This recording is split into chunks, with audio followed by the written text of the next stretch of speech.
Hello, everyone, and welcome to the 88th episode of the HSBG podcast. I'm your host, Educatedcollins, and I'm here with my constant co-host. Ooh, I forgot to do what I thought I was going to do today. Uh, I'll do it another day. Yeah, I'm not going to spoil it. I'll do it another day. I'm here with my constant co-host, Shady Buddy. Shady, how you doing? I'm well, Cons. I'm well. Had a great time this week. Lots of interesting stuff going on. How you been? I've been pretty good. Pretty eventful week, right? We had a lot to do. At least I did, right? With all the undead stuff. We had the dev interview. We had the playtest, Yep. and I was there for those. Yep. you were there. I was there for them. So yeah, definitely an eventful week. But as you know, we've already done a podcast today, but that was a special This dev week. interview. Not today. Oh, podcast, yeah, this week. Thank you, shit. Thank you so No much. worries. Where we had Gia and John McIntyre.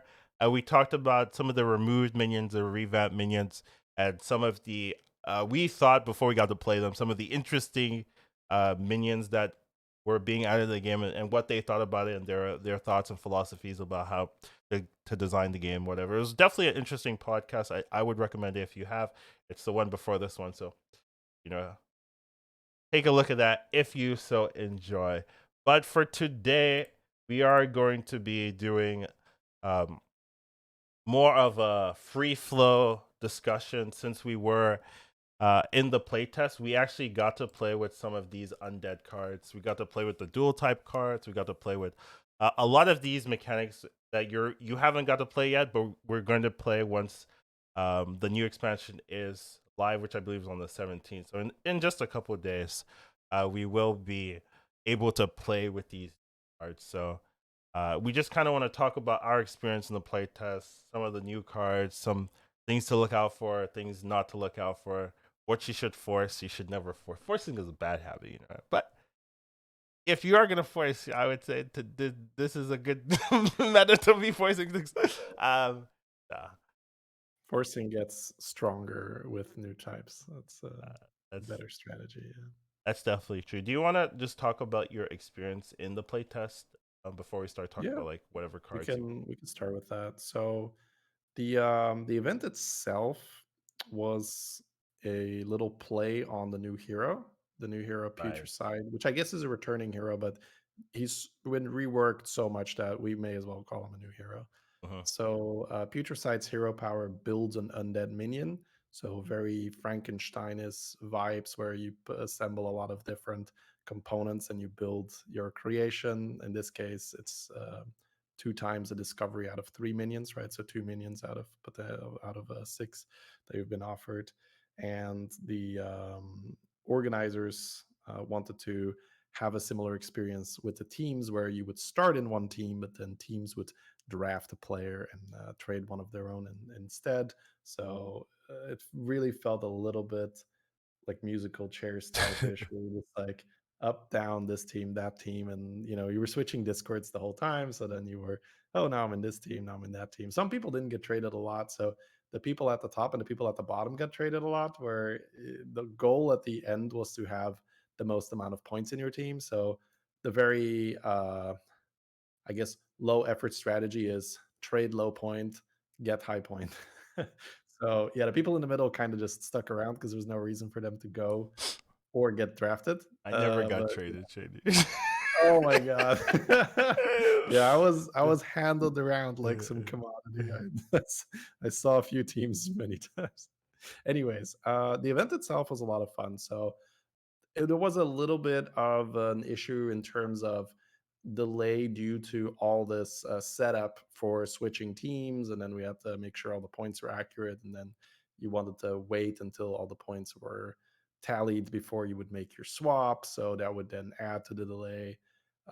So our first, we were on pace for one game an hour.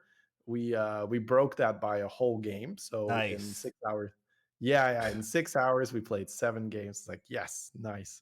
Not the shit on the organizers at all, because I think it's cool to try new stuff.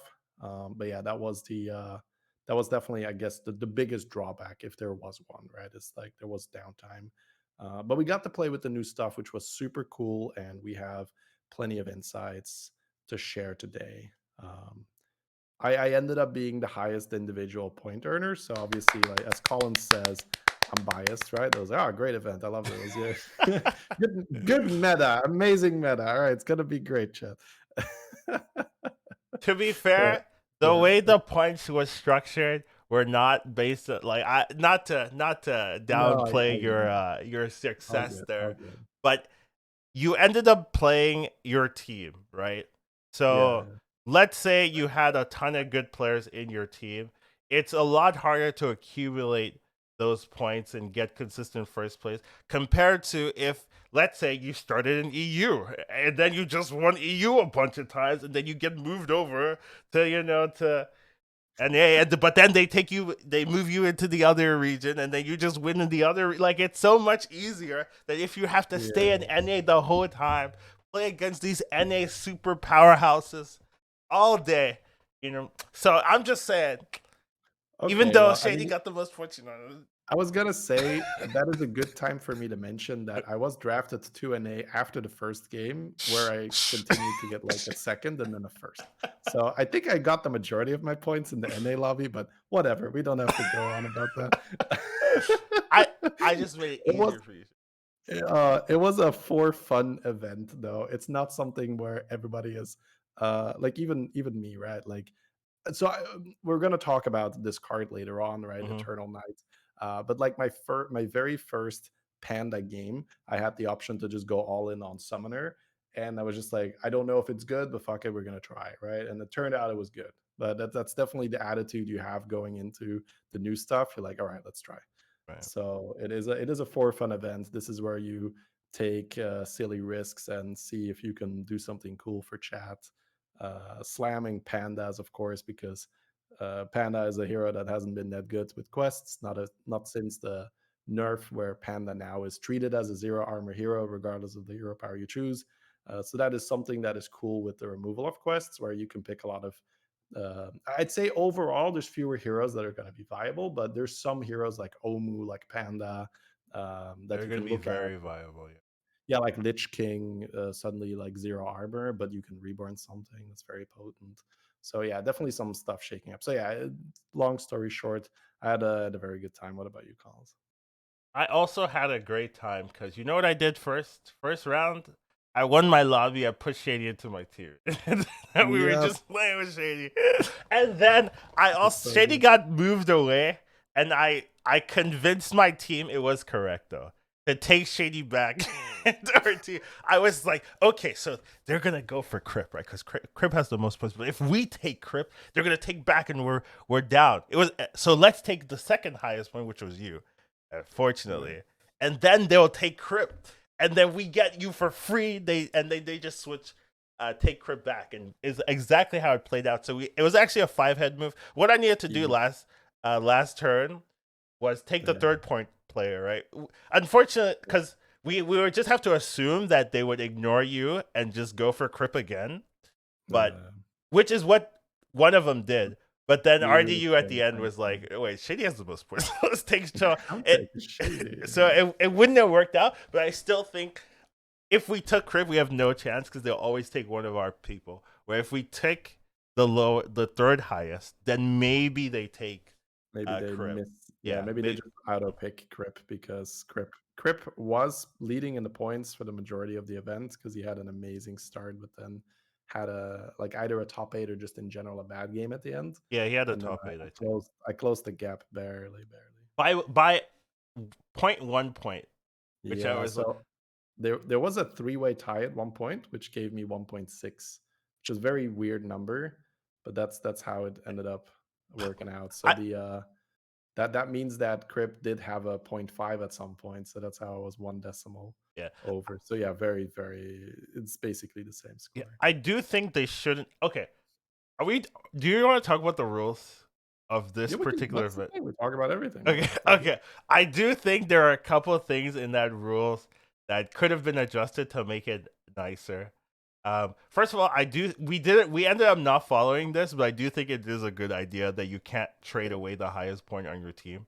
Like that one is like essentially like the team leader that um, can be traded away. I I don't know if I wonder. I think it would be okay if, let's say, you win the lobby, you could trade away yourself. I I fucking don't know. I feel like that goes against the spirit of the event, I right? don't want Because you guys. real I'm life, leaving. I won I'm this lobby. moving I'm myself leaving. to the vendors. Just, Because essentially what you would do is you would like put yourself in a weak group, right? And then farm points there and then win a lobby. And then at the end, yep, I'm out. about, I don't know. I like, okay, maybe that's maybe That's maybe pretty that's savage as well, right? You gotta be a savage to do that. Just look at uh, your team and be like, "You guys ain't it. I'm sorry. I'm going to the other team." I guess the optics of it is too like ruthless. uh, okay. But you were talking about how the top point Mhm. holder Right. and the first place Place. player Yeah, were should be supposedly protected. not be. Yeah, and the way we did it was only the first place player that round was protected Uh, because we just ignored that rule and we kind of just went with it, and they yeah. sort of forgot to enforce it. Enforce it, yeah. Essentially. Yeah. Okay. Um, Another thing, I didn't like how the trade system worked. I don't know how to fix that, right? Like, in terms of, like, what if could you all do the trades at the same time? No, right? Because you'd all pick the same unit, so it'd have to be in some Well, so the problem you're referring to is right that the lobby that finished first first, yeah, makes the trade first. yeah, And essentially, that means that the trade that you have just made can be undone done. by one of the next teams. Oh right, oh right. The Yeah, way to fix that is have players can only be traded once per round. exactly. And Yeah. I think I you could then also throw out an incentive, right, to finish to first. finish first, exactly. Exactly. Now it's like, oh, you win your lobby fast. Well, that's terrible. Yeah. That terribly done by you. You stupid player. What are you Why did you doing? start Why are the you lobby? winning so fast? Yeah. You should stall. Play frog builds. Have longer timers. What are you doing? Yeah. So I like your suggestion absolutely to just don't make so the top point earner can be traded, the winner of the round can be traded, and whoever just got drafted can be traded. And then you start to have a lot more dynamics, and you actually feel good about being the first lobby that finished. Whereas now you got to look, the others are still playing. That's bad because now my trade is not really going to matter. I'm either going to have to draft someone I don't really want so that they don't steal them, or whoever I do want, when I do draft them, they will be stolen away I, by one of the other teams. I wonder if it makes sense to have like a 1 round protection for people that got traded. Like, Right, you're supposed to. Well, I would say that we're in danger of like heavily theory crafting an event that is unlikely to happen again yeah. in the future. I don't think they're gonna do something Yeah, very similar to this again. exactly. Yeah. I I just want to, like, throw out, like, hey, this could be improvement. Sure. Yeah. I think that's sort of the just the inner game enthusiast in us, Right. right? Was Dude, like, yeah, even though dude, it doesn't they were matter, so competitive, dude. I was like sometimes listening into my team members, and they're like, okay, what is it? What do we need to do? And then they're like, oh, you know what? Collins just makes the right. Like, Collins, just do the draft for me. I was like, what? funny, man. Because I spent some time in the Brazilian team, and that was just that voice chat a lot of the time was just very quiet. It was like, I don't know what we're doing, blah blah blah blah. So it was very they were not as, at least the variant of the Brazilian team I was in at the time. So that was also with XD, and I don't know, maybe Dog at some point was in there as well. Right. There were some It very was, quiet people, and also some like yes. loud folks. So the EU lobby was just shit talk central because you had RDU and JJ in In there. there at And the That same that's time, great yeah. already from the get go, right? So you know they're gonna be shit talking each other. And then there was Sun, right? So it was a really good mix. Sun's usually pretty vocal. So yeah, that was I was just thinking like it's because when I was drafted to the NA lobby was fairly quiet compared to the EU Yeah. lobby, 'cause, in during round 1, like, when we were, like, turn 1 buying our minions, like, there was still just shit talk in the Discord. Whereas, like, I went into the NA lobby and, like, everybody's deafened when the game I starts. know. Everyone deafened. Like, as soon as the game started, I was like, damn, dude. That's why I had to 'Cause bring you in, right? So that at least we could talk. exactly, yeah. We just went to our private chat and be like, "All right, I'm playing 2 Harvest Golems, Collins. Yeah, I think I could tie that." We tied so much that tournament. It Yeah. was great. The only Except fight we didn't tie is is when you when killed me. You murdered. I was almost yelling at Collins, "You are muted. I cannot hear what you are saying. I'm on low HP. I have to play my cards unless you are talking to me." And then he's like, "Shady, why you hit me in the face, bro? Come on, like I went till 5." I was like, "Yeah, you're muted. That was." I didn't know. I didn't know. Yeah. Game- that was the only game I went eighth. Yeah, that was savage. Stabbed my man in the back, Yeah. unfortunately, with some jugglers nonetheless. Yeah, I know, right? You were so strong at that point. Like you were like omega strong, but you were so strong at that point. It's just Yeah, hit me. it was a rough. I just had rough matchmaking and fights that game because I remember you even like messaging me. "You okay down there, buddy? We need help." And I'm like, that was by far the lowest health player in that lobby at the start because it was a pretty savage matchups. Uh, no, that was so much fun. I like, for instance, in the round one EU setup was like, oh right, like armor's not that good anymore. It's like, no, no, no, pick the 10 armor guy. It's great, right? Pick the 10 armor guy. Shit like that. It's just that makes the tournament more fun, right? You can do that. Anyway, that's yeah. So from the experience point of view, um, super fun event, I would say. Like the only downside, essentially, really Was the I guess the downtime rules being a little wonky, wonky? right, and Right. the downtime, but the actual just playing of the games and hanging and shooting the shit in Discord, wonderful. It's so hard to get that many streamers in the same like Yes, I lobby mean, at the usually same time. you will not have me awake at that time, right? Unless it's I'm very incentivized, and this event obviously incentivized me. But the event started when I'd be getting ready for bed, so. But yeah, it was good. It was fun, of course. Yeah. So I suppose we can just jump into what we saw right in our games, like what was winning, because the so for anyone who hasn't gone through this big transition that we're about to go through, right? So we've had season 2 where we had quests, and now we're going into season 3. So the way how the rhythm has worked so far is that we've had prizes, dark moon prizes, which were there for a while, and I believe then Cool War were added, and then something, you have a meta for a while, and then it's buddies for another 4 months. Then it was Nagas that were added. You have another block of 4 months. Then it was Quests. quests that Yeah. were added. We had that for 4 months, and now we have Undead. So at the start of a new minion type block or season, right? If you want to call it like that, it's going to feel a little crazy Hmm. because Blizzard wants you to play with the new stuff, so they are going to err on the side of caution of making things more powerful rather than too weak. Yeah.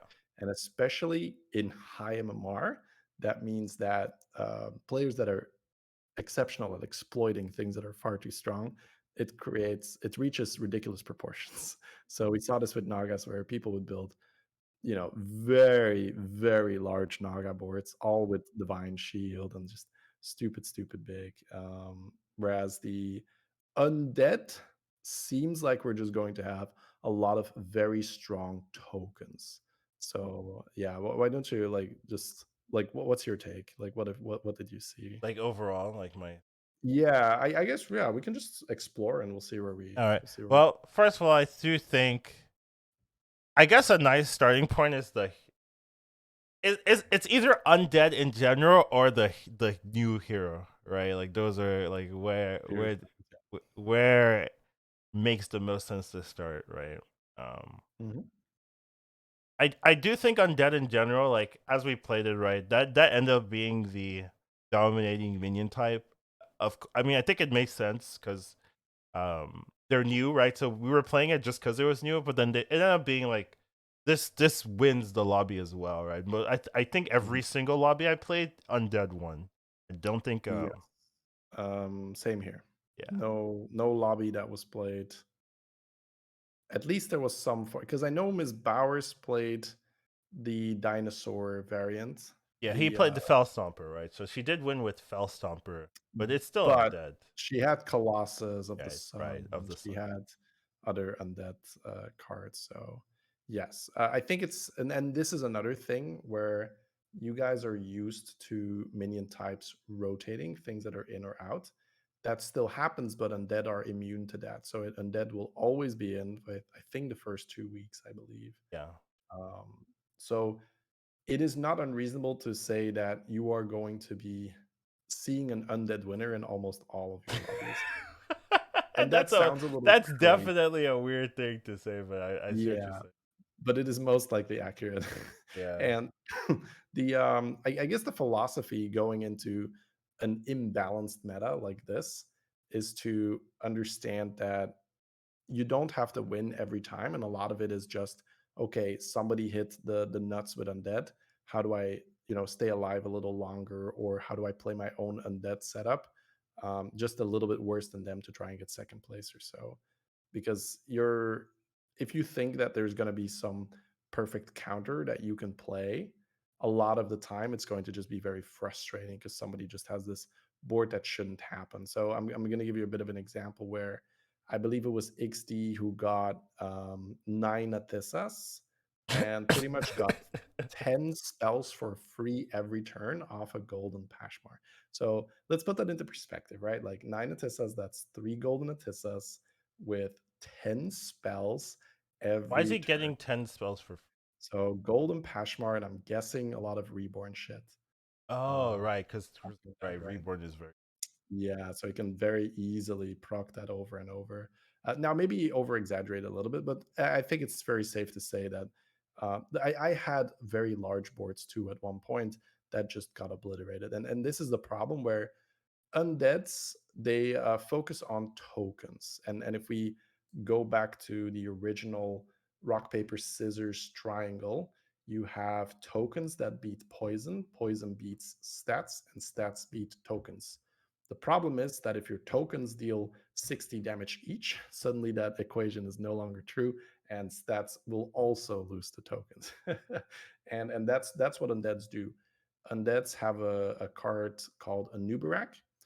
It's a 5 drop, and the death rattle is your undead have 2 attack for the rest of the game wherever they are. So that means your tokens have 2 attack, things in the shop have 2 attacks, things on the board have 2 attack. And that sounds like it's a 5 drop and it has to die, and then it's only 2 attack. That's a little slow. And that might sound a little slow until you realize that you can have 2 of them on the board. You can have a Titus, so Baron has been switched out. For those of you who haven't seen the latest podcast yet, Titus is essentially Baron Rivendare. It's Titus Rivendare, but it was changed because Baron Rivendare has the undead tag because of how standard cards work. They can't change standard cards, and yeah, they couldn't have Baron have a type, of course, because then you could build a giant Baron and with it scaling. also wouldn't be in if undeads were out. Exactly, it'll be very awkward.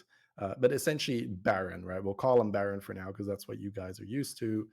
The interaction then becomes, well, I'm getting 4 per Anubarak, and there is also another undead card, a very very good card. We'll Yeah, talk yeah. about it later as well. Soul Splitter, which is an undead that has reborn And you itself, and exactly what card you're talking about. yeah, you got it queued up, right? Yeah, Soul Splitter will reborn a friendly undead. So I at one point had a setup where I had 2 Soul Splitters, 2 Anubaraks, and a Baron. So that is ridiculous because then you are looking at 2 Anubaraks that are each giving 4 attack to every undead for the rest of the game, wherever they are, when they die, and you have so that's 8 per Anubarak.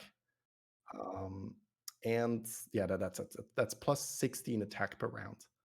You don't need a lot of rounds to get to a point where stats cannot contest you because every That time, and explains it. Okay, I fought you, right? And you were just summoning like 60 attack yes, minions, yes, and I'm like, how did he do that? I was like kind of confused. I it's was like, did you play Nerubian Death Swarmer like 20 times, mm, right? yeah. I guess it okay. I See, guess that that is was the the one. exact thought process I went to when I lost the crypt the first lobby, and I was Okay. like, "I see what you did. Imma do that too." So, uh, Crypt definitely had the strategy down going into the tournament, so he was definitely prepared, did his homework. Awesome, of course, right? We love to see that. Yeah, came in with a good strategy of okay, use an Uberak, reborn it, use Baron, pump, pump, pump, pump, pump, and then you just play like you Any can summons, quite right? Yeah. yeah, you can quite effortlessly play at least I would say six reborn undeads on your board, and there are several undeads that have death rattles that then summon additional things. So Eternal Endless Summoner. forsake. Yeah, Handless Forsaken is like the budget option, so we'll talk about that first. Sure. Okay. Yeah, Eternal no, but that's summoner, sure. good. That's a great one. You can win the game with that, right? Like you can win the game with Handless Forsaken and the Uber strategy. So Handless Forsaken, it summons a 2/2 hand with Reborn when it Hmm. dies. So it's a little like sewer rat esque in that if you reborn a sewer rat, you're like sometimes I don't get my full value. Same thing here, right? If this is reborn and it dies early, then you don't get the you get the hand, but you don't get the Forsaken back. Blah blah blah blah. Eternal Summoner is a strategy all on its own that we can cover in a bit, right? But the cool thing about this Anubarak engine is that you can just run Eternal Summoner for a body because the Eternal Knights. So Eternal Summoner is a 6 drop Right. that spawns 2 Eternal Knights when it dies. What are Uh, eternal knights? Here you go. exactly. Eternal Knights, they're like Pogo Hopper with Death Rattle rather than Battle Cry. So every time an Ooh, Eternal that's a Knight good way dies, of looking at yeah, yeah, which is way better than Battle Cry because Battle Cry you got to keep buying them and playing them. This you just got to keep letting them die. So the Eternal Knights gain +1/+1 every time they die, and if one knight dies, it'll buff all the other knights you have. So very, very, yeah, that ramps up very quickly when you have Eternal Summoners because what you can do is you can reborn your Eternal Summoner. So then we are looking at a card that's one body that summons 2 more bodies that then reborns for another body that then summons 2 more bodies. So that then we're already like what 6 bodies or so where you just get we just buffed everything with a Nubrax, so that's 6 bodies off one card that'll deal like 60 damage each. Yeah, good luck. Even like 200 to 200 minions don't cover that. Yeah, which dude, I like when I saw someone he had a golden trickster. It had like 150 health. It went on to another 150 plus health minion, right? And it lost.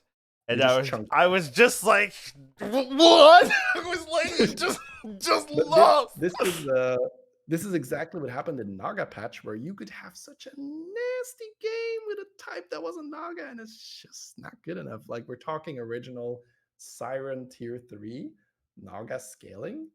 Like you were just not gonna get bigger than Nagas, right? It was just not gonna happen. You have a great Coolboard game. Good for you, buddy. You're not even close, right? So, and I think we have the same thing here. And so this is a pretty common thing with new types is that if you try to beat them at their own game, which is a lot of the time just I'll get bigger Stats. than you, Yeah. it doesn't work. So there are some speculations already on what you can do against this. Like I See, heard XQN talk about, yeah, go ahead there's if you have there's a problem though with this particular minion type in that the counters are not the traditional counters don't apply here because yeah, yeah. how do you deal with big stats, right? You run ways that How do you can do with tokens? You run big stats, right? yeah, Yeah. right, right, And you but can't do these that. also get big stats, right? As Well, well, so they can be some of big them. stats So tokens. when we say big stats, for almost all the undead comps, we mean big attack. Okay, so Some, I've yeah, run sister um yes, Death Whisper, right? absolutely. And that one was very big stats driven. Mhm. That's how I won that lobby. I just had huge stats, especially with the horse, the dual type Blanche, horse. yeah. Yeah, So like Blanche is a reborn 5 drop that reborns with all its health and enchantments. So yeah, if you're good at just making big the stats like I am. perfect minion for Collins, right? Collins is spend all the gold, sneak in the jug, do all the things. So just build me a big minion and then have it be really valuable. Yeah, that's what you get with Blanchi. Um, so that's not like you can make big stats, but you can also, I guess, what you're doing and what this is doing is very different, right? Where Well, you're I want to jump in on that because it's really good that you bring it up. I think that the natural course of an undead game, it ends with the sister whenever you can. Because when you are running this Anubarak strategy, why wouldn't you want to put a sister in the back anyway? So yes, I think if you can go straight into Sister Death Whisper, it's amazing because essentially the theory here is that, oh, you are just playing a lot of low HP, high damage minions. I'm going to do something like Golden Baron with Blaster. I'm going to kill all your stuff before it gets to attack. Right? I think that's what a lot of the players that haven't played in those lobbies and that haven't seen Sister consistently at work, which is right? like Because 99% of players. yeah, Okay, yeah, so because I saw XUN saying like, "Oh, I think Nagas were worse. I think you're just gonna blast her and that's." I'm like, no, no, it's shit gets because one sister for one turn gets you out of blaster range. hmm yeah, pretty Because much. the scaling is stupid, right? So Sister Death's Whisper. Let's first of all say that this is basically Orgazoa in that it has too many numbers on the card to begin with. Orgazoa came in the game as A 5/9. a 5/9. So that's good to win fights if you triple into it early. This is a 4/11. 11 health, right? That gets you somewhere. Now, when a friendly when a When a friendly friendly minion. minion, yeah, when it reborns. So this essentially means when it dies and comes back through the reborn mechanic, that can be a micro mummy, that can be any of the reborn undeads that you play. Your all your other undead that are on the board at the time, they get +1, +3, +3. And the damage does not matter because you're a Nubarak and all your other mechanics that increase the attack with, be it Eternal Summoner, be it a Ghoul of the Feast, or whatever you have on the board, or your Nerubian Death Swarmers. And Deaths do not need more attack, right? They get that for free from other resources. So getting +3 health, and it's not on 2 of your undeads, 3 of your undeads, all of your undeads that are on the board, like just think about that.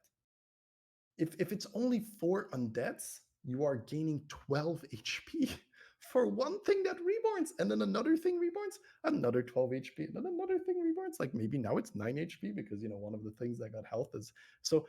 Yeah, your plan of going to Blaster, like one turn of one Death Whisper, it's out of the window. You are no longer going to be able to do your Blaster plan.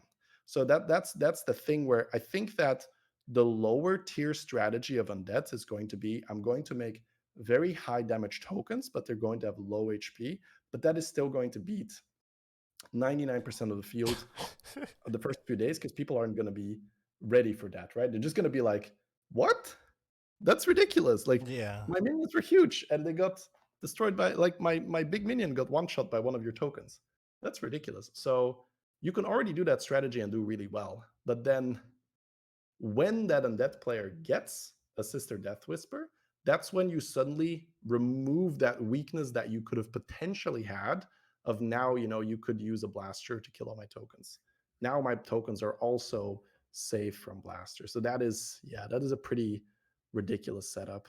Um, Anyways, like a bit of a rant there, but I wanted to jump in on that because I think that's going to be a logical process a lot of people go through. Like, it's low HP, I could probably blast, or I can cleave, right? Probably cleave. Like cleave's probably fine. It's like, no, it's not gonna be good enough. All right. So before we continue, I do have like two cards, or I guess not. They're not even cards. Two units I want to talk about. First of all, I think obvious one is the Eternal Knight. I was so surprised when this wasn't a 3-drop. I think this should be at minimum a 3-drop after playing with it. I don't understand why it's 2. I had I had multiple games where my opponent had 4+ copies of it by like turn 4. And I was just like, well, they've kind of won, right? Because they just need to hit a summoner, and then their engine is already there. They're scaling from from the get go.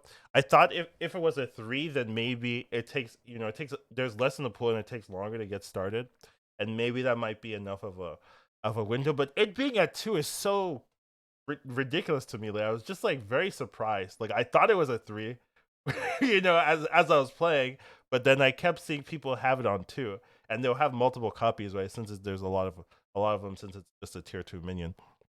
So definitely, I think this one is something they need to take a look at, adjust. I would love if they adjusted like before it came out, but I don't believe stuff like that, Yeah, right? wouldn't have Uh, high hopes. I don't have hopes for that, but I definitely think they should take a look at this card, and definitely readjust where it come like what tier it is.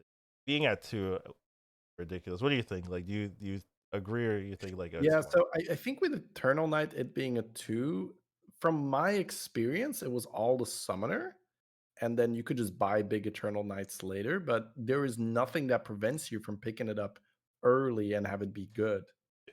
Okay, so I had Up to you. multiple games where a player hit 2 of them super early, and then they just ended the game 30 HP. Like, Right, because it just carries you, and yeah, then it, yeah, so I guess what I was trying to ask, right, it's more like those early nights aren't enough to do the job, but it's enough to make you strong it to yeah, get you to your summoner. yeah, and it keeps it's permanent engine, right? Like it's just like Yeah. it's a pogo, right? That just scales permanently, and then you hit Sure, all sure. you gotta do is hit a summoner, and then bam, your comp is like kind of done, and then later on you're buying like 30 HP knights, so they triple into like 70 health knights that get +2 every time they die. Like and then Yeah, you just get more of them since they're tier 2s. There's so many, so you could get 2 copies of it. The second one has like 100 HP. You're just buying like sure. casually. It just seems way too much. So no downside essentially, Yeah, right? no downside of buying this early. Yeah, No for sure. downside at all. I think that's a good way of describing it. I think the reason that it just gets so dumb once the summoner's in there is because you can reborn the summoner, Hmm. and Yeah, I mean you that's can a reborn the knight too, right? Like the knight isn't prevented sure, from being sure, but like reborn. the summoner The represents yeah, the summoner is form. where it's like it's so stupid. I agree. It's so dumb, right? Because like, man, one of my plays was so it's almost like I would have to like pull up the VOD to show it to you. But I was Panda. Hmm. I picked Tamsin. Hmm. The turn that I picked Tamsin, I tripled my summoner. So I had a golden, something like 20 damage summoner, and I had a Fell Stomper as well. So Fell Stomper gives +3 attack to your board per minion that gets summoned. So I left board space. I hit the Tamsin on the summoner, which means I summoned I think 3 knights. I didn't think I sell down for 4 knights. So I gained +12 attack on my entire board, plus another 20 attack from the summoner Tamsin. So it's absolutely ridiculous. Like completely unethical where like the eternal knights spawned and they already had a giga amount of attack, and then everything else was essentially poisonous because of the tams and hero power. So yeah, it's you can just have these boards, and then we just like other cards we haven't even mentioned where We're gonna we have get to him. yeah, we will. So I guess there was a brief mention of Colossus of the Sun just in general, like when we talked about Ms. Bauer's Fell Stomper board. But Colossus of the Sun is a 6/6 Divine Shield Reborn, but it's also undead. So this is Yeah, sort of your perfect minion when you the fell have your stomper. engine ready. Well, you just want to slap this guy on the board when everything is ready and just be like, all right, now go forth and accumulate buffs. Like this thing is perfect to get buffed because it's so yeah it's a divine shield reborn, and you can even taunt it. But yeah, we're gonna jump a little bit all over the place, but I think that's fine because just talking about the experience of how to interact with it, there is something that came up in the dev interview where something they were aware of with Nagas last time is that they do want to build in a counter from the get-go Right. Right. in case the type is too OP. Now, I'm not sure if there is anything else they introduced than the No, Sindori, it's but just a Sindori. all right. So the Sindori, I will say, it is very blatantly a middle finger to if you play Undead, right? Like Sindore was made to be like, oh, you play Undead? I'm going to hurt you. So what Sindore does, it's a 4-drop. It has Wind Fury, Divine Shield. When it attacks, it removes Taunt and Reborn on its target. So it's so perfect because what it does is it attacks. The Undead player will almost always have 1 or 2 taunts because they want to protect their sister. They want to protect their Baron if they are running the Anubarak and stuff. So they will have 1 or 2 taunts. So the Sindori attacks, removes taunt and a reborn, and the taunt will almost always have reborn. And then because it removes the taunt, the second Wind Fury attack has a very good chance of sniping another minion. And then, especially if it's taunted, you can't miss. They have 2 taunts. They're both reborn. You hit both of them. So that's so much of their stuff gone. Now, the problem is that only matters if you also have an undead build and you can then win because of that. Because that's what I did, right? When I played yesterday, I won a lobby because I just never swapped this out. I said, as tempting as it is, I got to keep this because it kicks 2 of their units, right? Like the math, it just Theoretically. makes sense. Yeah, but I mean, almost like every board had like 2 taunts. So Right. like, No, no, like it can hit the same unit is what I mean. But like no, theoretically. it can't. That's the thing because Well, they're both taunted. if they have 1 taunt, it can hit it again. Yeah. If they have one Okay. taunt, But if they have 2 taunts, it's like 100% success rate, and Right, it's so right. beautiful because it removes taunt But from the first guy. why are they running double taunt? Well, I mean, if you want to protect, I had double taunt at one point, right? To like, but And that's then you meta sold it stuff, because you right? realized it just didn't. Yeah, exactly. People will adapt and Yeah, say, so okay, I don't think that's like it's gonna be common that well, they're gonna it's run. it's still annoying because Yeah, then you can start to be like, oh, put it second, right? It's kind of like Leroy-esque where people will, people are putting their Leroys first no matter what, and people were taunting their big stuff at the start and like, okay, right. don't taunt your big stuff. And then there's this evolution of, okay, now I'm going to taunt my Leroy, I'm going to move it back. So I'm guessing we're going to see the same thing with straight shot at the start. Everybody's going to taunt their reborns, and the straight shot is going to kick you, right? And then people were like, okay, I'm going to have like 1 decoy taunt, let the straight shot hit that one, and then maybe people will be like, okay, I'm gonna put a big minion first, and then I'm gonna put my straight shot there, right, to like first kill their taunt and then straight shot into reborns. But whatever, blah blah blah blah blah blah blah. This is supposedly the card that you can run to say, okay, I'm going to counter undead in case they are too strong. But if you are playing a normal comp, let's just say that you are playing like 1 Nomi scaling and you have like 40-40 or 50-50 elementals. If you have an undead player that is doing reasonably okay, we're not even talking sister here. We're talking someone with just some Anubarak procs. 1 helping hand token, right? This is like a 1-drop reborn token that comes from a 4-drop, is going to trade 1 for 1 with your wildfire. Right? So like, yeah, okay, you removed reborn from 2 of my guys. I honestly don't really care because my board is just so much better than what you have that this is not enough to win the game. Now, maybe, right, if we start really, really going hard into that direction and we say, okay, let me just run 2 straight shots and maybe like another thing that I If you have can to run run in 2 there. of them, I don't know. I don't know. Yeah, but I don't know. but the thing with Nagas is I was just incredibly hard forcing 7 from the get-go because I knew I could never outscale them, and that's also a bit of a problem. Like if you know from the start of the game you have to play Poison Scam, like that's also a bit of a problem, right? You can't try to outscale unless you hit Nagas. So this is not me saying like, oh, this is going to be balanced. I'm just thinking, is there maybe a way where normal boards can beat them, right? If we're starting to run double straight shot with maybe some play around their counters. So maybe like Leroy first, then double straight shot, and then like 4 giga big units so that you Leroy their taunt if they have a distraction, and then you Sindore and you hope to hit all their reborns. Whatever. It's a lot of copium. I hear myself talking, right? It's more just theoretical, right? An experiment, a thought experiment, if you will, where maybe double straight shot can do enough work. But then you're also at the mercy of the RNG, right? Because nothing prevents the straight shot once the taunts are gone from hitting into the Baron, doing nothing, hitting into the thing it already silenced, doing nothing, right? So there's no way to guarantee that 2 straight shots are going to remove 4 reborns. Yeah. Yeah. So that I was feel you. depressing. However, that Uh, was just the first problematic Very one that I wanted to talk about. So yeah, Eternal Nights, could be good. Um, I don't understand what to do. The second thing I wanted to talk about was just Putricide itself, right?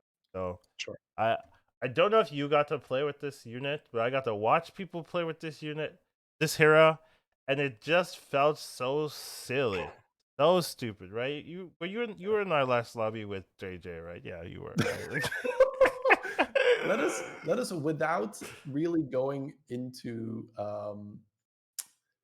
describing, right, like what you had in mind for future fight. Let us just like talk about the fight I had versus JJ, Okay. and just to put things into context, right? So I'm playing the Anubarak version, and I have sisters. So that is considered, I think, right now with the very very limited experience we have, absolutely top tier, right? You have the giga high attack on your tokens, and you have like 160 HP Sister Death's Whisper in the back because my board is just reborn, reborn, reborn, reborn, reborn, reborn, reborn, and like it's just like proc, proc, proc, proc, proc.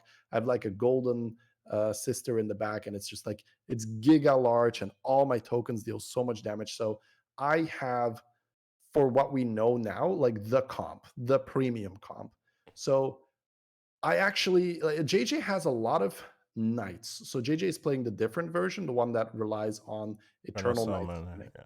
Yeah, so we are talking lots of summoners with reborn on them, lots of like knights coming out throughout the course of the fight. And then, I go toe to toe because I just keep summoning token after token after token, right? So I'm like, I kill those summoners, I kill those knights, I keep cleaning up. And then I get to the very last minion on the board, and it's this little shit that is sitting there in stealth. And then I read its text, and then its text is something along the lines of summon all the things that have died this turn, or what. I don't even know exactly what it was. Okay, I'll tell you what it is. It's Okay, called yeah, it's called Devourer of Souls. It's after a right. friendly minion dies, gain its death rattle. Number Yeah. one, how can you add this to the game? Like, So what do you think? just to paint the picture, right? Like after I had killed about 40 Eternal Knights, I'm over exaggerating a little bit here, right? But like I've killed night after night after night. I pop this thing, 7 more spawn, and they all have like 60 attack or some bullshit. And I'm just sitting there like, what the fuck? So yes, as Collins is pointing out, I think they went a little overboard on the high roll potential on the creations that you can make with the hero power. All right. Time for me to rant. All right. Let's go. Their I'm tier listening. 6 creations don't like they don't make too much sense in terms of like power levels because they're discovers. You get to discover them, right? There's not that many options to choose from, right? So you can choose Colossus of the Sun. You get this Devourer of Souls. You can hit Eternal Night as well itself. So you could just create an Eternal Night if you want. But this Devourer of Souls in particular is just too good with the Eternal Night comp. And the very stupid thing about it is you can give it stealth, right? This thing you can get that and then also give it stealth. And there's multiple cards that you can pick that have stealth in them. So it's not just you have to hit Wasteland Assassin, right? You can also hit Shade of Neuraxis. So you can just have this in the back with stealth, taking all the death rattles. If you have Eternal Knights summons in there, you just summon Eternal Knights, then you get the stealth, then it summons more knights, and then you can give this thing reborn too. So it's like it can get all the death rattles and have reborn, and then summon death rattles again, as well as your Eternal Knights No, having reborn and I, whatever. wait. Does the reborn version have death rattle? I mean, not that it would need it It right away, but I've never had it. I've never seen it also, not.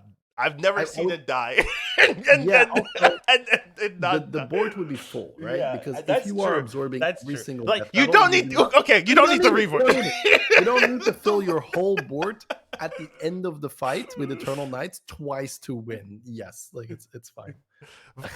But regardless, right? Just Yeah, the just if you power level, so a lot of players that we played against, right?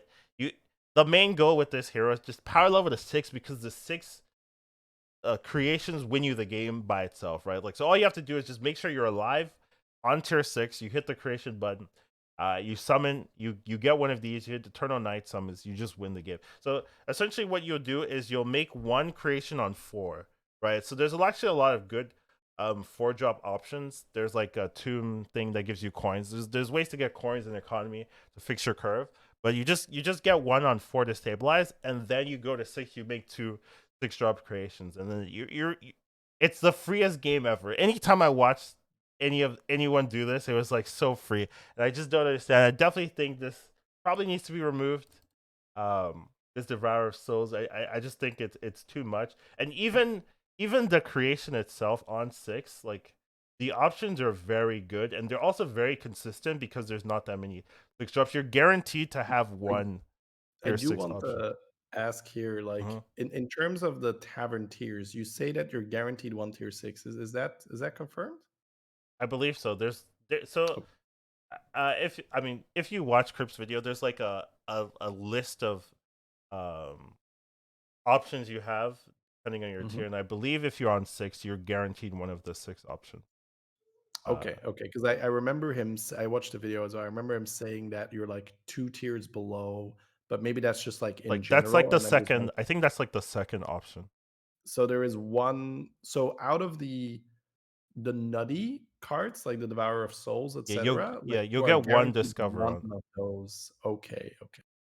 and then the second one will be like 2 tiers below. I think so. But regardless, it's so good, and I definitely think this is gonna change. There's no way this is gonna stay in the same form like after like a week and a half or so. A lot of this is not Yeah, gonna. a lot of Yeah, this is a gonna lot of this change for shit sure. ain't gonna fly. But it's particular.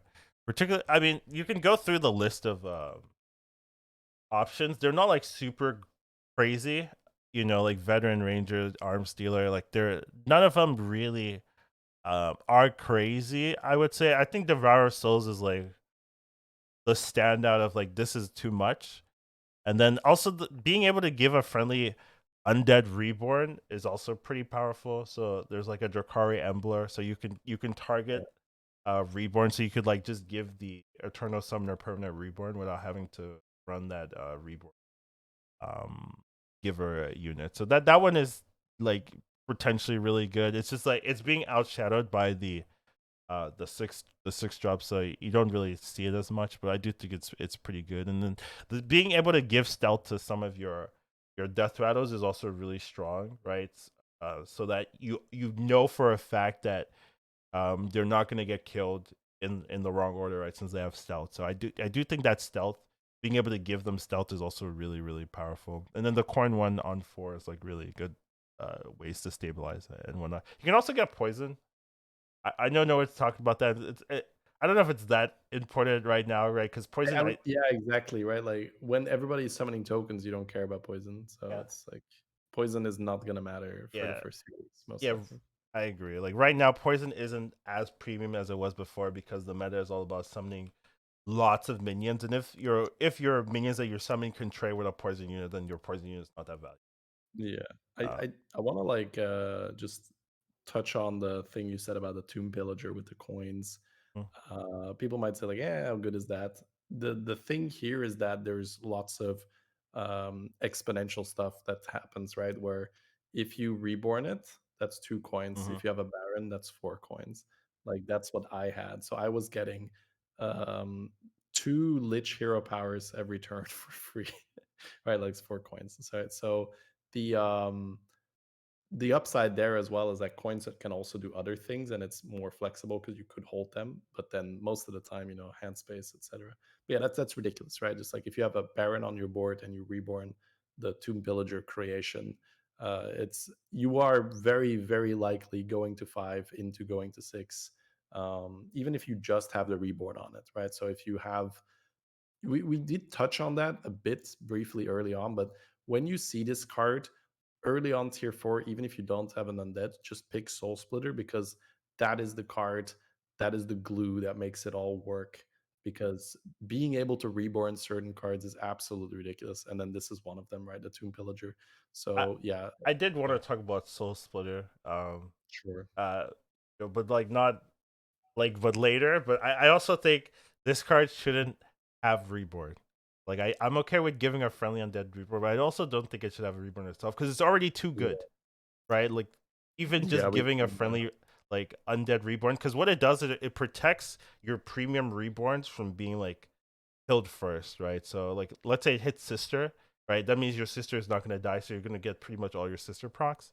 Or if it hits Eternal Night, that means you're scaling so much like that. So I think it's too good, and I would love to see it not have reborn itself, right? Because that just synergizes so well with. Yeah, I think that looking at it, you might be a little. So essentially, this is all very normal. If you're looking at the cards and you haven't played with them, you might look at this and be like, "That's a 4/2, though. That's a 4/2." But then you remember every Anubarak proc, right? Like you turn this into a 50 A damage 50 attack token minion. in no time, right? So that's like 100 damage coming out of a token. That is also a utility card that is reborning other tokens. And if you have a sister in the back, this thing is also getting a shit ton of health.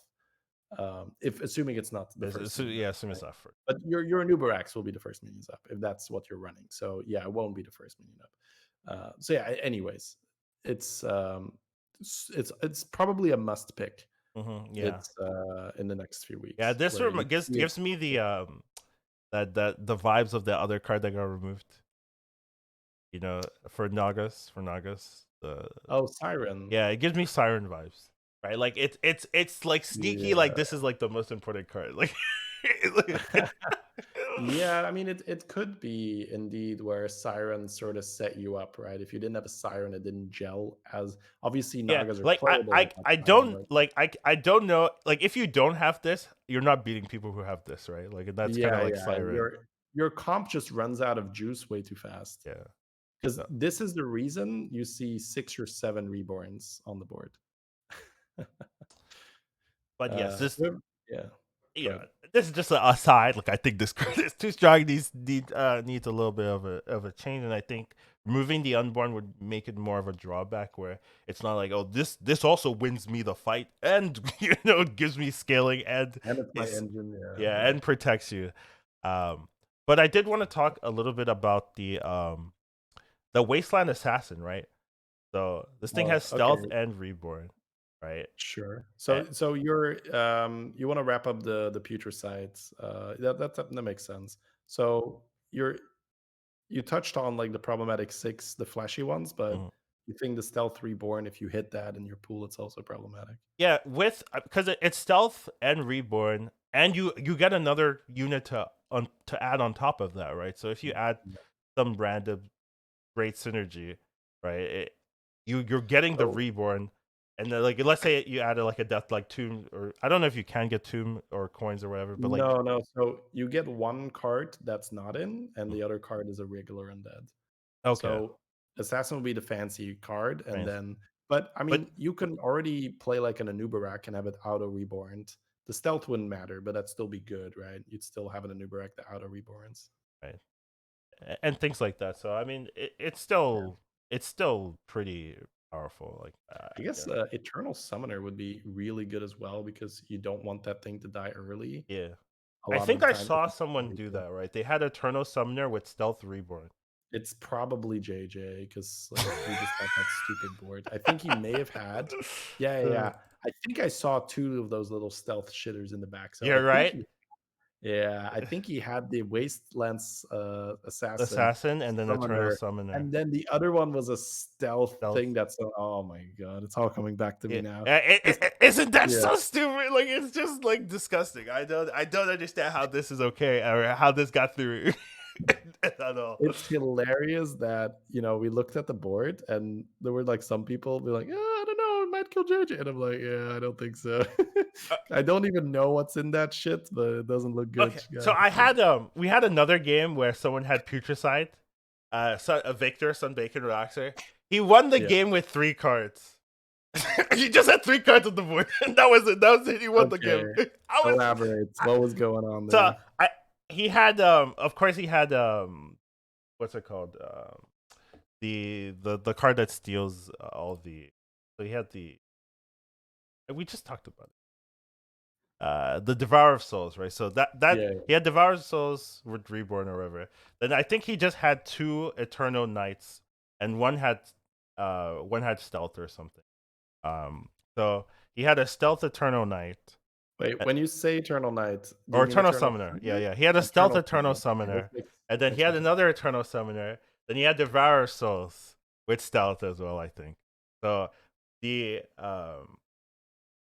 you had to go through all all the knights and they had reborn for some reason. I don't understand why. So one knight Yeah. would die, and then you summon two knights. Then the other one would die, and then you're also reborn, and then summon more knights. And then the reborn would die, and then summon more knights. Then the souls would hit would take all of the all of the death metals, and then fill the void with knights again.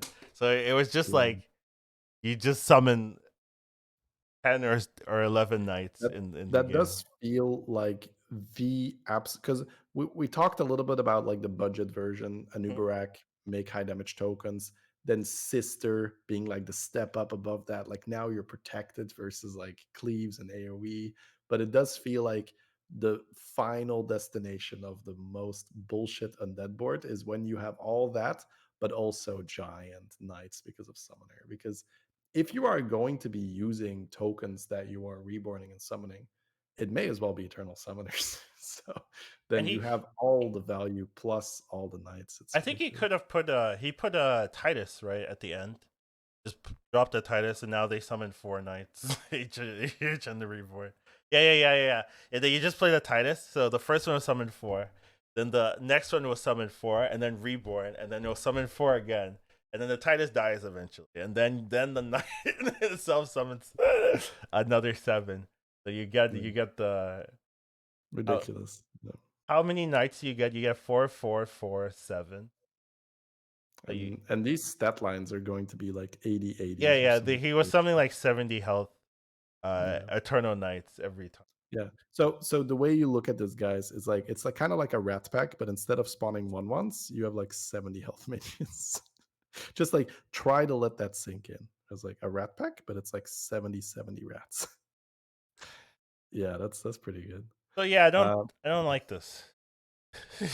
that's that's the takeaway. Those are the two I want to talk about. I think they're not fair. it is yeah, it's pretty nasty. Absolutely. Now let's Uh talk about Risen Rider, the one job taunt reborn. Ooh, this card. Okay, it's so hard I to mean, talk about other cards. it there this is so I there was a question in chat I wanted to touch on, but I wanted to let you finish your Yeah, you go preacher for it. side segment. With all these tokens, does any avenge card stand out? Ooh, I'll let you take. I mean, there is one very clear Spell answer. Stomper, I think, was better No. than I thought. Well, I mean, yeah, it's an amazing card, but I set you up for Green Thumb here, right? So, Oh, Green Thumb. Yeah, yeah. Oh, yeah. yeah. Green Thumb's So great, actually. early game Green Thumb is the nuts. Yeah, it's so much fun. Like I basically won one game almost purely off Green Thumb. Also, Where Miss Bauer won a game off Green the yeah, other yeah, day. because so in a meta where you have so many powerful sixes, being able to power level is obviously good. So if you have a lot of these, so the reason why I talked about it is you brought up Risen Rider, which is amazing for a Green Thumb because we have a Taunt Reborn. This is like Acolyte. We all know that Green Thumb with Acolyte was I don't have a pretty picture much of a Green Thumb. 100% success rate, right? So the moment you play two of these riders, you are almost at a 100% success rate for a double proc. So Green Thumb gives +2 attack, +1 HP per 3 Avenges. So let's say you have 2 Risen Riders and then like another 1 Death Rattle on the board. The Green Thumb will proc for a total of 4 attack, 2 health. And then if you have 2 Green Thumbs, yeah, it's obviously that's a lot of free scaling. So you can power level on the back end of that, and then you can just transition in something else. But yes, I think looking at just powerful minions, Fell Stomper is a good bet because it's I think the way RDU put it is a good way to explain it. It's every time you summon a minion, give your board +3 attack. So this does not discriminate based on type or any limit, right? If you have 7 on the board, it will buff 3 attack each. So that is essentially almost a smoking gun activation every time a minion gets summoned. So that is a quest, right? Like so you cannot realistically outstat the Fell Stomper board either. Like this just so essentially stats are just not really a thing, I would say. I think Well, you they are they don't compete with token undead. yeah, which is really weird because we talked about it at the start, is that the original rock, paper, scissors dynamic is stats are the counter to tokens. So if you can't really run stats to beat tokens, you just have to beat them with more The tokens. problem is like the tokens have stats, right? Like that's a new thing that they added with these undeads being able to be buffed wherever they are. So now you can Yeah, summon tokens with 50 attack, which is yeah, something that's never been able to be happen in the game. And it just breaks like that rock paper scissors mechanic because now you have this bazooka where it just yeah, bazooka you're Murloc comp, yeah. Like you're no me my 100 comp. health minion. Yeah, my 100 health minion can Talcow your tokens. Oh, never mind. I got two shots by one reborn thing. Yeah. It's not done yet because it's coming back. But it also makes other cards. So this was the same thing with Nagas, where we pointed out a lot of cool stuff. I think the perfect example, and you're gonna remember this. Honestly, I'm even just gonna see if you're just on the same wavelength with me here. There is one card that we pointed out. Once Nagas gets nerfed, this shit is gonna be really good, and it was good. Do you remember? Like there was one six dropper we said this gonna be good, but it's held back because Nagas are just broken. Oh, was it Dark Ace? Yeah, Or yeah, exactly. yeah, Bargain, yeah, yeah, right? yeah, yeah. So there's a lot of stuff right now where, for instance, Mecha Jiraxis, Oh like yeah, it's pretty good, but it doesn't matter because it's just like stats. So it's like it's like yeah, because so Mecha Jiraxis is a six drop. Battle Cry, add a I ran random Mecha Demon to your hand. So these are exclusive tokens to Mecha Jiraxis. You can't roll these in the tavern. And it's like Magnetize, give plus five. 10, 1, and Reborn. Um, Yeah, that one is give pretty nuts. yeah, yeah. Like give reborn and plus 10 plus 1. And it can not only just go on mech because it's a mecha demon, if you can put it on demons. That's two. So it could go on Fellstomper, for instance. So you could play this like weird little triangle where you play demon, beast, mech, demon, and then you can use a mecha Jiraxis to make the Fellstomper a house. Um, so there's three options. One is plus 10 plus 1, the other is plus 10 plus 1 plus 10 and taunt, and the Oh other yeah. is 5 5 and Wind Fury.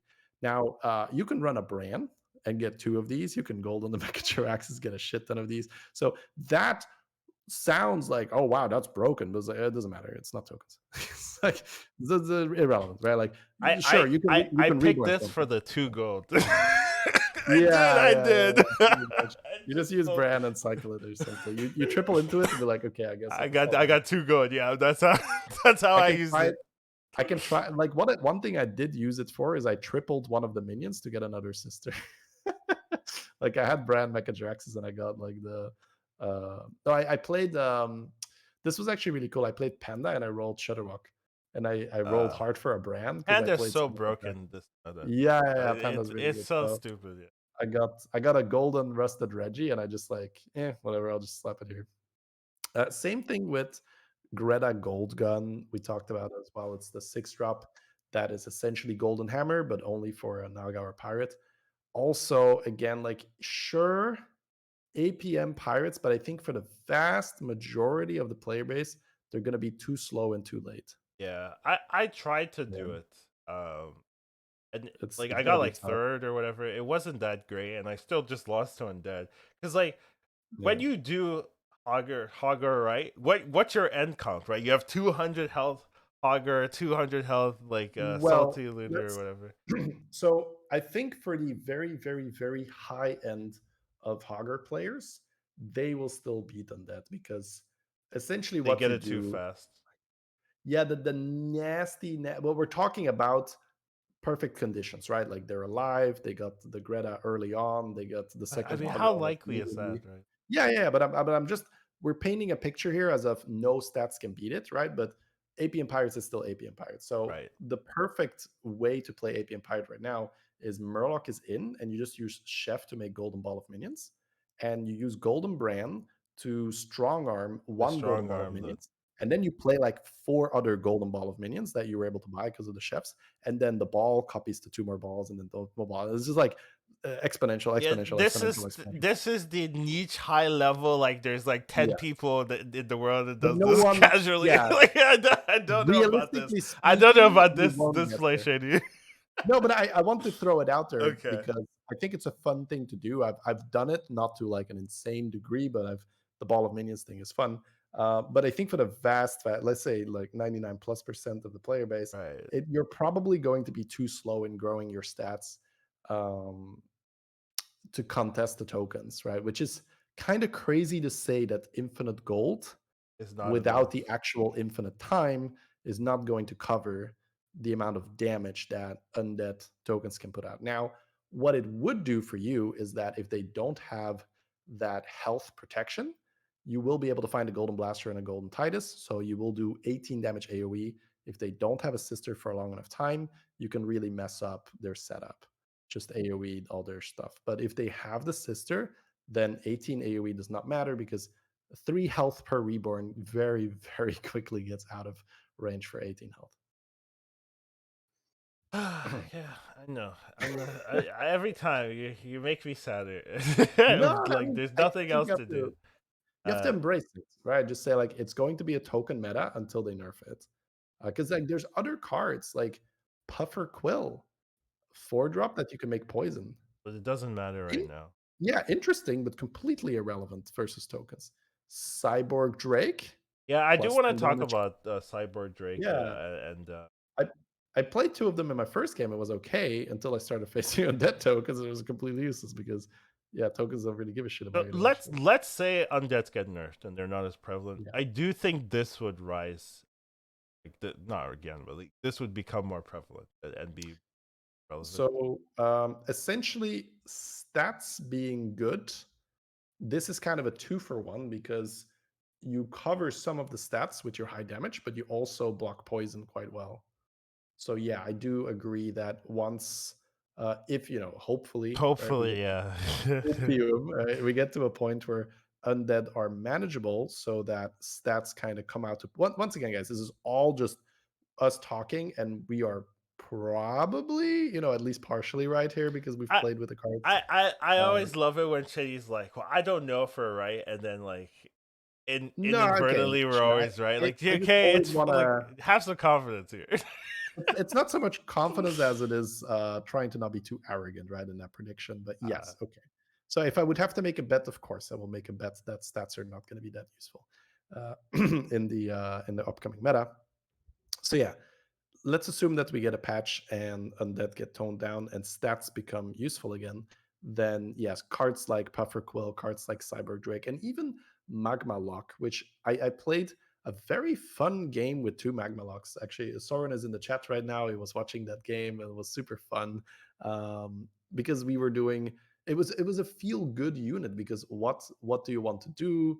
I played with a brand, and then we cycled Primal Fins and Scouts and Tavern Tempest and Salamentals, and it was just like at the end of the turn, the Magma Lux were just like where they just like explode. You get so many stats, and then Crip 3-shot it with his tokens. Right? It's like it tanked 3 tokens, which to be honest is wow, that's almost really good. Like that. yeah. That is You, half of a reborn summoner. did you have Like I 6 killed of these on the board? No. I Oh. killed no no no. I mean I killed half of one card with my biggest unit. My biggest unit killed half of one of his cards, which is a pretty good accomplishment for something that is not an undead.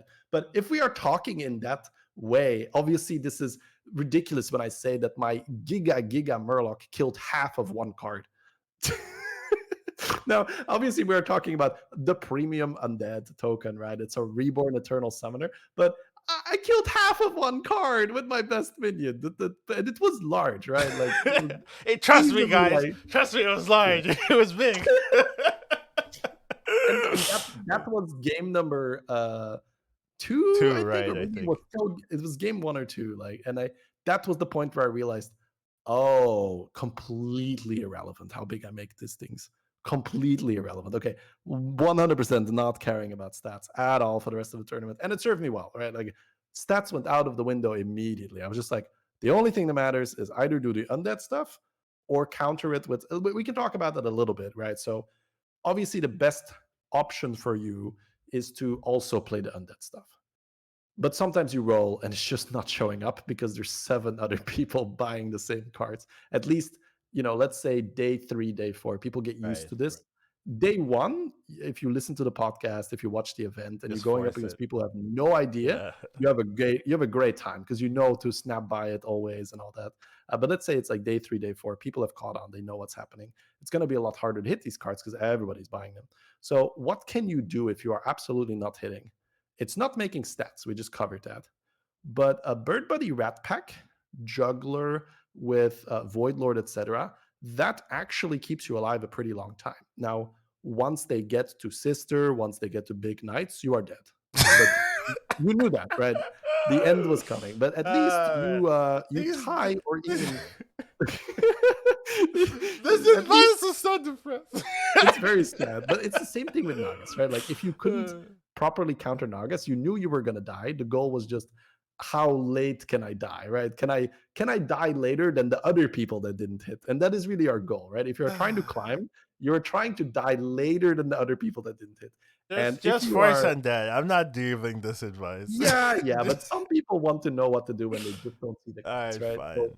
Bird Buddy Rat Pack works great because their tokens early on do not have health, so your rats trade really well.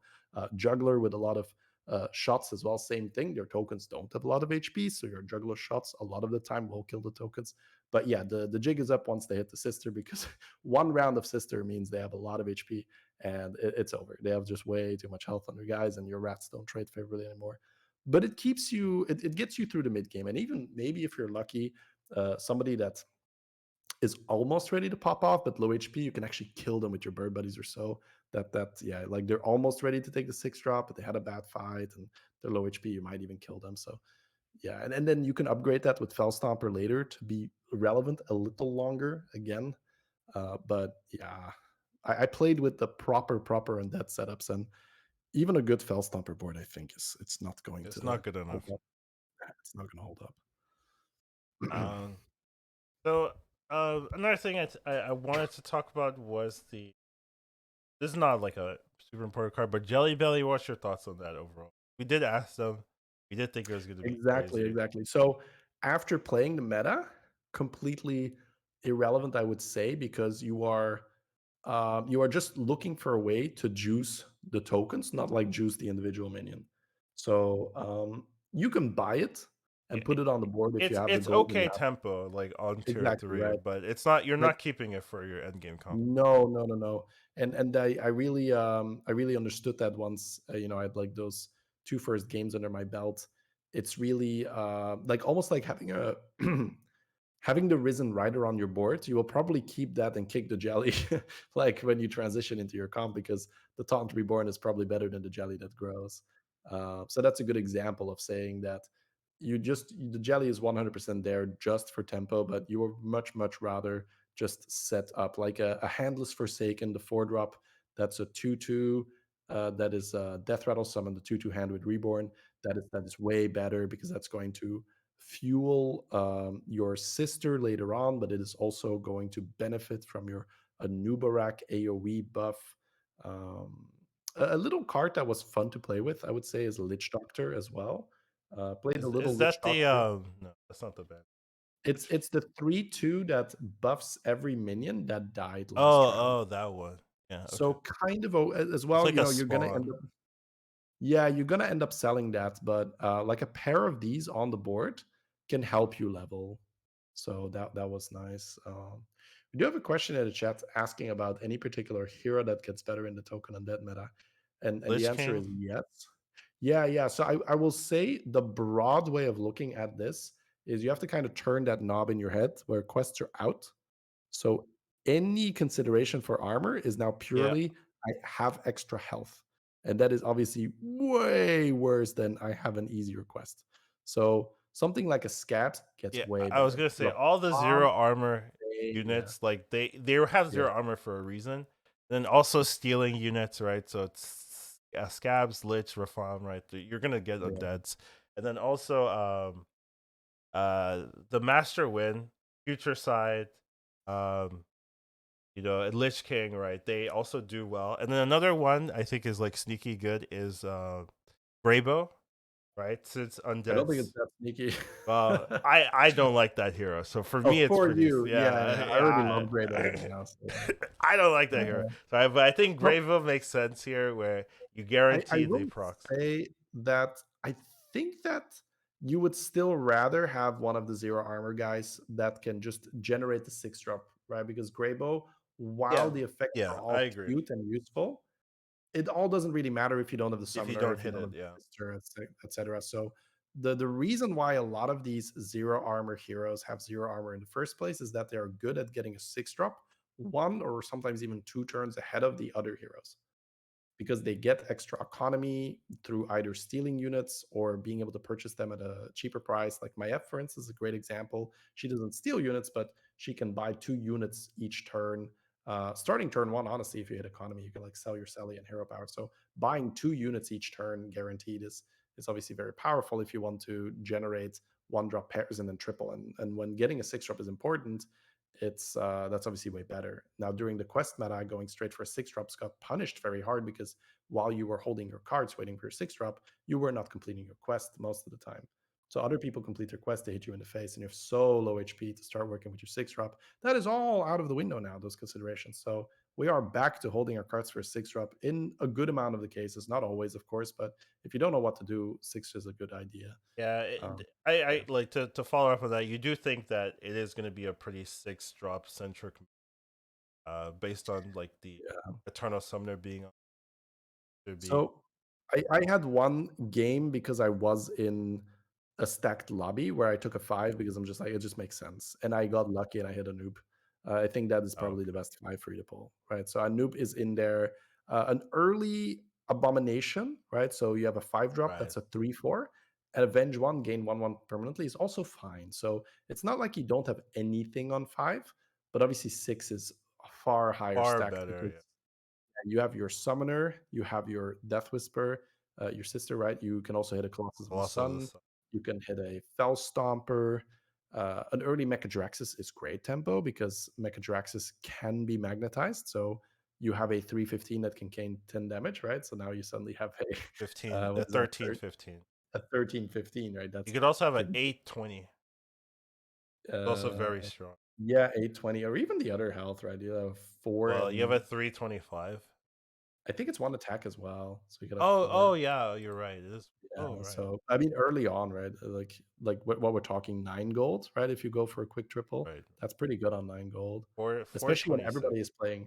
everybody's playing small reborn shits anyway, so you don't need a lot of damage. So it's honestly might even be better to have the extra HP, but it doesn't matter, right? Like just yes, the short answer is yes. I think if you can take a 6, you do take a 6. The times where you don't take a 6 is where you just realize I take too much damage. It doesn't make sense because you can always live to triple another turn, right? So if you go for the 6 and it will kill you, it's obviously not a good idea. Tripling into a 4 drop and then take your next 2 triples for 6 drops. That's better than dying. Yeah. There was another hero. Oh, Nazoth has been mentioned in the chat, and that makes a lot of sense as well because Oh, you can because it stack the deals fish with death it, right away. right? It's you base. Oh, you basically get that stupid card for But free. it's not stealth. That is a But it huge doesn't deal. have stealth. Yeah, Yeah, but you do but get still, Devourer of Souls for free. I agree. you at the very minimum, you are going to be able to copy your Anoop, and that is very good, right? Because like you could do Anoop first, fish second, and that's like the lowest value you're gonna get. Highest value Is is like two Eternal summoners have Summoners. died. Yeah, yeah. Yeah, two summoners have died, and then the fish dies, and that's insane. So yeah, pretty crazy. Pretty stupid. Yeah, I hope they nerf it before the reveal. I know that's not gonna happen, but No, I know, I I know, I know, I know it's we're gonna have not. some craziness Yeah, for I sure know. because a lot of this as well is it's amplified by the high level players. Yeah, I know, They right? just The players are use it good, to the so maximum. you see all the broken stuff like a day, like turn game one, game two. Oh, there it is.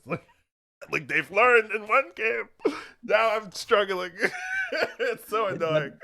That is the fun part where like my chat was watching is like game two, like, how does he know what all the cards do? I don't understand. Like, it's like, well, we had the dev interview, so we were well Yeah, yeah, prepared. right. But it's still right.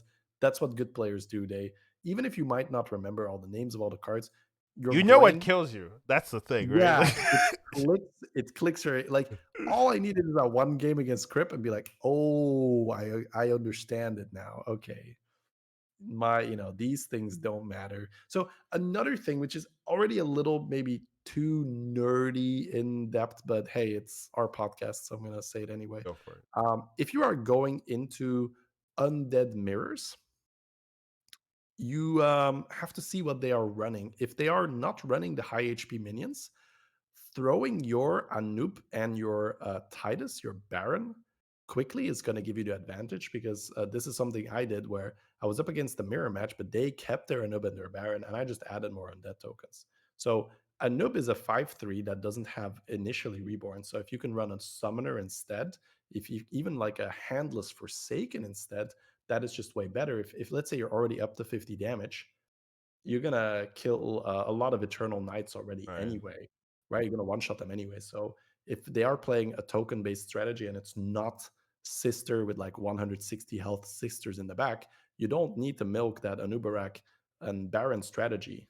Yeah, So if you, yeah, I go think ahead. once you have like 50 attack, you're kind of fine. You're two to three Well, shotting you everything. say that, but you've seen what the I sisters do I as I well, know. right? I So, so you would want, like, I know you, if you could keep the Anubarak and the Baron another turn, you know. would, I, because they gotta of beat me course. first. Yeah, exactly. You would keep it because, hey, what if they somehow get bigger than me, Shady? And this is the part where I say, well, they got bigger because you didn't kill them because you kept your Baron and you're a noob, Collins. But yeah, that's But a they conversation got we're they gonna have but later. but Shady. They got bigger, but then we also were bigger, so we end up switching it in, We and end up then you with kill them afterwards, and then we have the yeah. bigger board, and we still won, so it's fine. Yeah, it's fine. Okay, yeah. Anyways, that is sort of the little nerdy tip there from what I've played. And then again, just end game, run a Sindori, especially the first few days. People are gonna Mm, run yeah. into that like crazy. There is going to be the instinct to taunt your reborn shit. It's just there. People will do it because hey, everything's reborn anyway, right? If you're running a good board, everything's reborn anyway. And your instinct is going to say, let me taunt some shit here so that they don't snipe my sister, which is not bad, right? You don't want the sister to get sniped. So running a Sindora, if they have two taunts, oh, it's just it's worth it, right? Just like cut the Anoop or whatever you can cut, and just run the Sindora, and that's how I won a lot of my rounds. Like I think I had a game where it was like 3 rounds in a row. I'm like, yep. And the funny thing was, it went like when they had one taunt, it went straight into the Baron 2 times in a row, and I still won just because the first one was already that good. Just getting rid of the taunt and the reborn. Anyways, yeah, So we've good play. talked about a lot, but we've also not talked about a lot. Do you want to like quickly like skim over some of the like cards we have, but are still interesting? Like maybe not the ones. So yeah, so why don't you start here if there's any card we haven't really touched upon that you wanna Chrono talk about? Normu. While the one Right. way if you sell it, you get this stuff. Yeah. I So think. I didn't think this one was too interesting because we said stats don't matter, but yeah, I'm Well, happy I to. mean, it still lets so it when I let me consolidate my power. So like I had no direction and I just like sold my all the units and bought this like for like 40 HP and then I was like, okay, this is a piece and you go there and if like if Nagas are in right, you can shield it and stuff. I do think like it's not going to be super relevant, but if you don't have stuff to do or you're selling units anyways, like it can be nice. You have like if you can find a way to like get the triple of it, then you can sell everything and really consolidate your supply. So So you're talking more just like mid this game. is if your things have gone horribly wrong and you have no Yes, I idea. was going to say Yeah, when I I don't am. recommend this card. No, like Yeah, okay, okay, I, great that we get to none that. none of these cards Yeah, are gonna talk about. I recommend. They're like we've talked about the cards that okay, are broken, undead. If they're yeah, undead synergy, if you're not sure. doing undead stuff, probably not that great. But I still think, like they should be talked about. Like General Dracaset, like Yeah, basically, right? What if we don't talk about these, right? Like once undead gets nerfed, hopefully, then we yeah. start talking about these cards. I guess maybe that's what we we will do. Yeah, I think that we will do that regardless, but yeah, sure. We can bring it up where Dracasath and Smolderwing, its token, it's cool design because um dragons, apart from having a brand while you're cycling battle cries with Caligos, they have not really had a lot of reason to have a brand, right? It's purely like I'm playing like Millhouse and I want to make sure I keep making money and stuff like that. Sure, I'll run a brand when I do Calicos, but a lot of people, well, first of all, a lot of people don't run Calicos Yeah, anymore. you And shouldn't for good reason. Right? and when they do run a Cali, right? I ran it today actually, but it was Millhouse, right? It's just like two Calis instead, and you don't even run the brand. But with Drakasat, a brand is actually quite sweet because the way how it works, Drakasat is a 4 drop that spawns two well with brand, right? So without brand, one smolder ring in your hand, and then the smolder ring has a battle cry, give a dragon +5 attack. So if we have a brand, that means we have two smolder rings in our hand, and instead of getting 5 attack, we get 10 attack per smoldering. So that one little combo gives you 20 attack on a dragon of your choosing, or spread it out. So you probably use at least one on the Drakasat or so to make it deal some damage because it's a 2/8, and then another one on a Bronze Warden or on one of those Mechanodrakes that we saw, or like a Taragosa that has been Divine Shielded. Or So wild minions. that is great if stats would matter, right? I love that. Once again, right? So that's why I didn't want to touch on them, because like this is so cool, guys, but never do it. Never, just don't do it. Just don't even think about it. Like it doesn't matter, right? Because undeads are in every single lobby, and as we talked about it, it's much better that you focus on making those huge damage tokens and then either go into summoner or into sister, and preferably both, because it's just completely irrelevant if you are making this. Once again, all from 7 games of experience, I still have this high degree of copium where I'll be able to run 2 Sindore straight shots and counter the undead board copium, right? But yeah, unlikely, because the straight shot has that issue as well, where It's it's not so consistent. RNG where you can hit the same thing. Assuming that we are, let's say, a few days deep in the meta and people understand to either run a decoy for the straight What shot if the or straight shots had like this zap mechanic where it has to hit something with see, now you run it? 2 of them and Is it's it too nasty. good? It's too strong, That huh? Yeah, it's that's too. probably that's a feels bad mechanic, right? Because Yeah, I now, guess so. It's like a because direct now, counter. well, it's not only that. The end game will be mandatory 2 of my You board slots have will to be play Sindor. that. Yeah, you Yeah, have yeah, to because if play you it. don't play them, it's stupid, right? So, Yeah.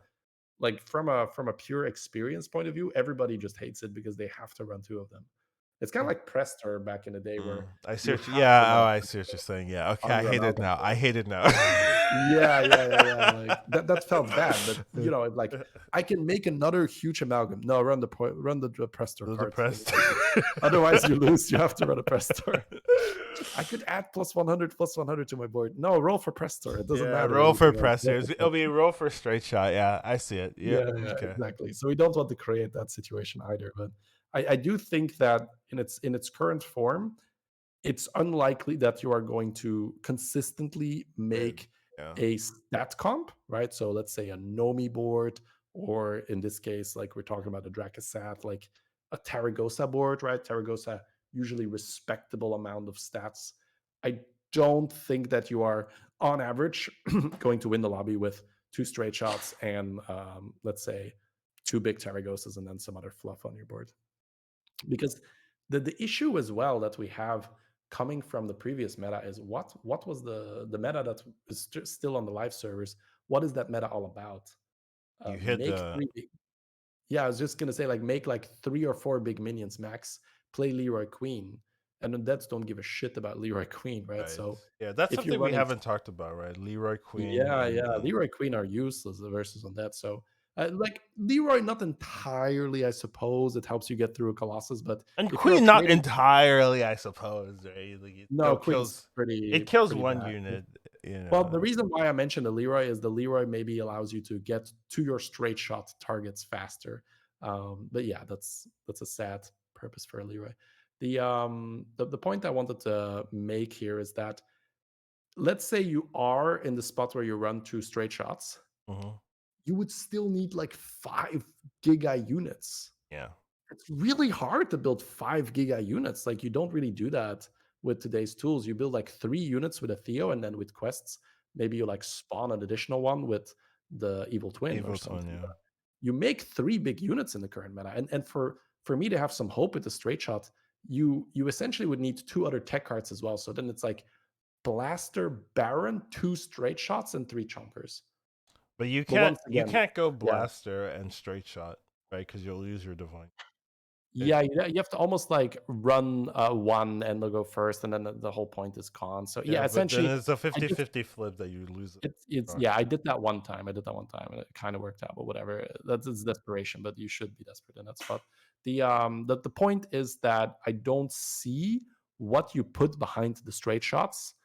I guess Nomi can do it where you build 5 chunkers, right? That's it's quite conditional, but a Nomi board, you can maybe get there with some good So RNG. in the elemental lobby, you maybe have a chance. That's the good news.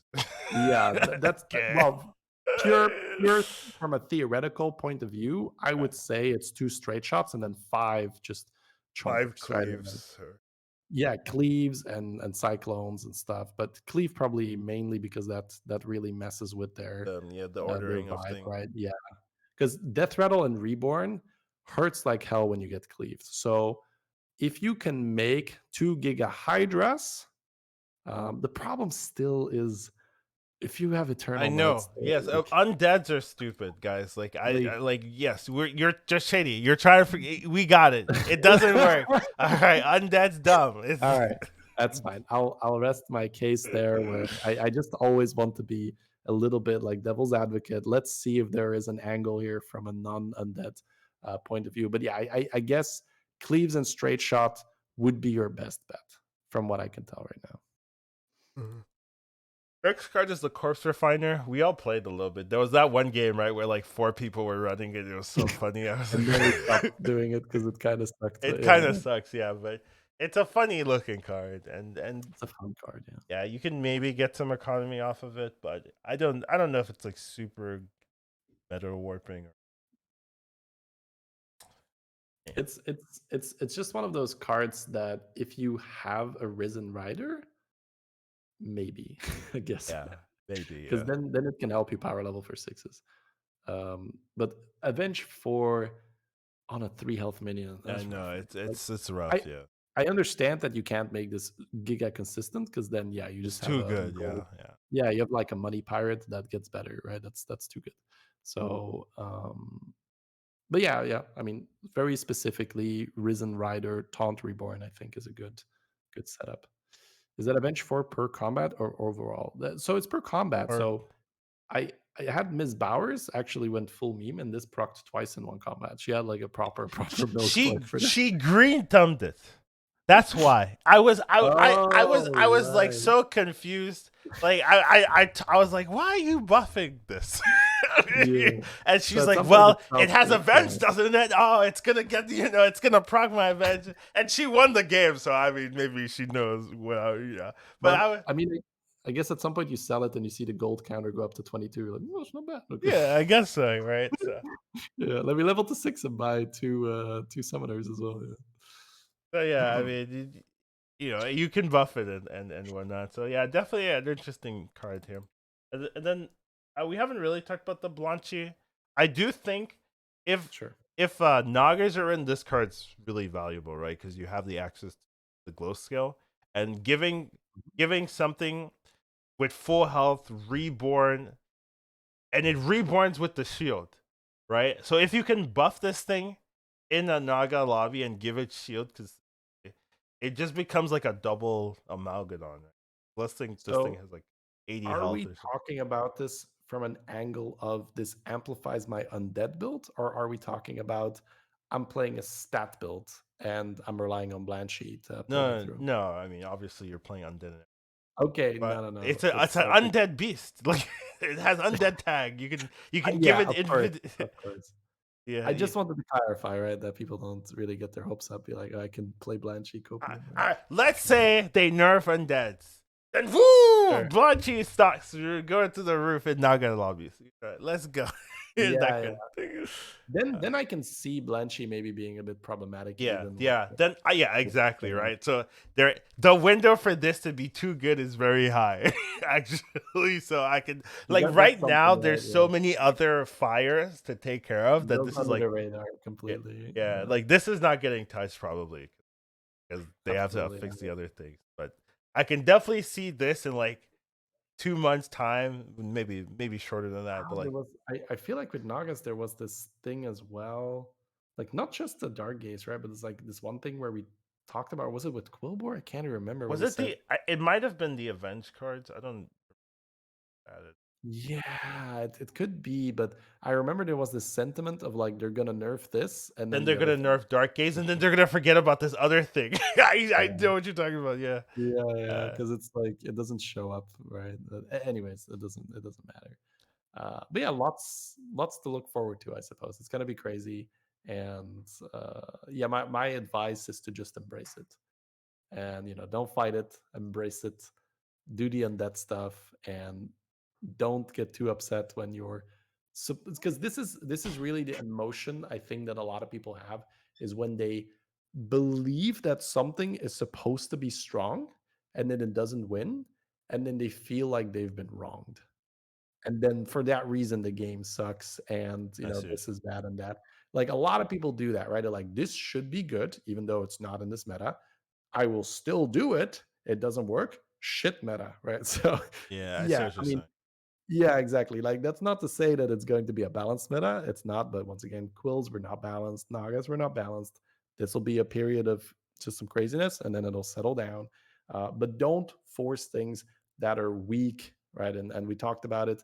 High damage tokens are going to be very common, so building large minions is going to be We're incredibly punished. Eddie, we're gonna see Murloc boards, and then you're gonna laugh.